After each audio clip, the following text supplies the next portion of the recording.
गया रे इश्क में अपना मुकाम पैदा कर, दया रे इश्क में अपना मुकाम पैदा कर। नया ज़मान नए सुबह शाम पैदा कर।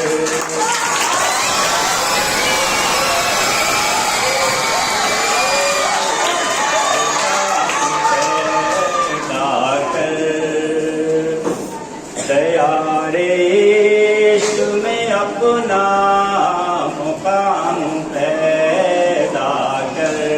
ये नज़्म इत्मीनान से और सुकून के साथ आप तमाम बच्चों को और हमारे तमाम असातिज़ा के लिए भी ये बहुत सबक आमोज है, और इसको कभी फुर्सत के औकात में जो है इसको गौर फिक्र करने की ज़रूरत है कि इसमें अल्लामा इक़बाल ने क्या कहा है। खुदा अगर दिल फितरत शनाश दे तुझको, खुदा अगर दिल फितरत शनास दे तुझको, सुकूत ला